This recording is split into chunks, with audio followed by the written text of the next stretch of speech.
A deal with a dictator? Is a basketball player maybe succeeding where politicians have failed?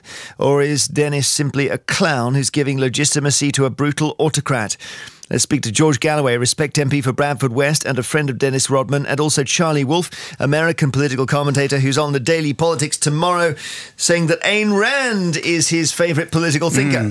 George Galloway, first of all, is this working, this Dennis Rodman thing?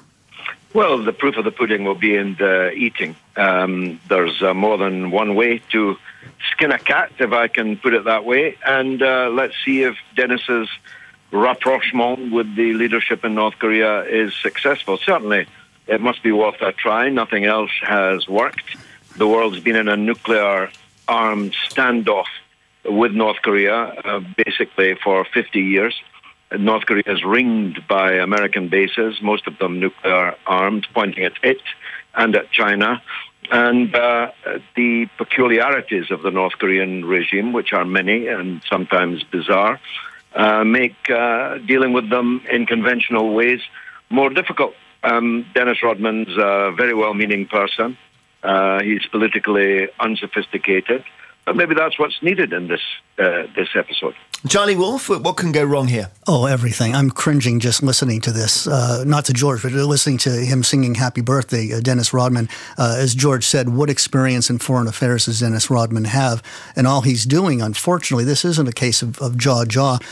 He's being used as a pawn. He's being used to give legitimacy to a horrible regime. As you know, his uncle was assassinated, murdered, executed recently. There are people starving over there. There are people in gulags. I just don't see Dennis Rodman helping the situation.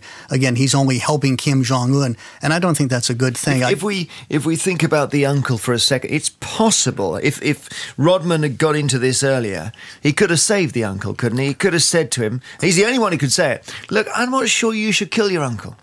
Well, I'm not sure, when you're dealing with Kim Jong-un, what motivates him. We have had some, to be fair, we have had some successes in the past. As you know, Bill Clinton was able to rescue those two journalists under Jong-un's father's regime, Jimmy Carter. But even then, Jimmy Carter dealt with Kim's father and signed a nuclear agreement, which the Clinton administration knew nothing about, unfortunately, had acquiesced to. It didn't solve anything. The Bush administration fell in a nuclear deal, didn't help anything. I think it's just very dangerous. And also, again, who elected Dennis Rodman? At least John Kerry, as much as little faith as I have in him, is my Secretary of State. He is the appointed official to do those sort of things. George Galloway doesn't go over there on anyone's behalf. That's the problem. I don't think he's claiming to go there on anyone's behalf. All he's done is go there to play basketball and extend the friendship which he'd already developed with the leading figures in North Korea. Now, I'm against the death penalty everywhere in all circumstances, but it ill behoves Charlie, my friend, who's a supporter of the death penalty in his own country, which has one of the highest rates of execution in the world, to be so appalled at the execution of someone accused of treason and but it was political misdemeanors. It was a kangaroo. It was George. It was a kangaroo court, and it was a political assassination. There's been many kangaroo courts in your own country, and indeed in mine. And some people in London are feeling that about certain events yesterday in relation to Mark Duggan. So, I mean, the North Koreans are, as I said, a peculiar regime, a unique. And nothing else is working. I mean, for all Charlie's rage there, he didn't have a better idea. Is there a better idea? I've not heard one yet. And jaw, as Mr. Churchill said, usually is preferable to war. But you have to be careful. I'm all in favor of jaw as well. But with Kim Jong-un, I feel that Dennis Rodman is more being used as a prop.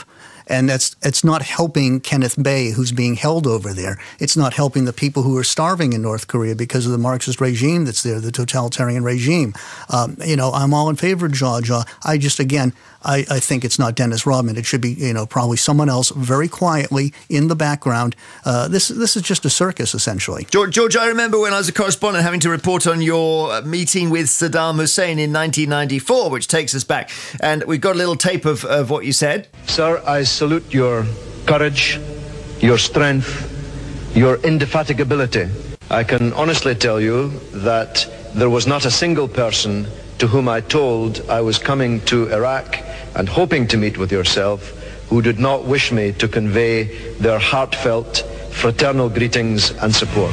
Do you regret that now, George? Well, I'm surprised that you've wasted a short interview playing that clip, and you want to divert the discussion onto that. But if you do, I'm happy to, as I've done 1,000 times before.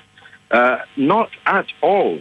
If the world had listened to people like me and the anti-war movement, 1 million people now dead in Iraq would not be dead, and the fanaticism, religiously based, that's cascading around the world would not be the toxic problem for all of us that it is. Well, he's got a point, Charlie Wolf, hasn't he? Well, he did a lot to promote the word indefatigability. Which no one else can say. No one else can say. No. The translator. Yes. But I'll give George this much. When he went to visit Saddam, as much as I was against it at the time, at least he was, I think you were an MP at the time, correct? I was, yeah. So you had some sort of constituency, and though you didn't necessarily represent the United Kingdom, there was, some foreign affairs policy, and it still didn't really accomplish much. Now, we're going to disagree on the war. It's worth a try. That's the point. Yeah, but again, I don't think George was down there playing basketball. I don't think George was singing "Happy Birthday."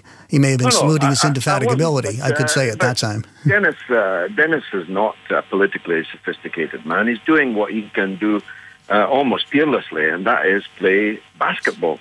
His rendition of Happy Birthday wasn't Marilyn Monroe-esque, although with Dennis's history of cross-dressing, I'd like to see the footage to see if he was squeezed into a Marilyn Monroe-style dress.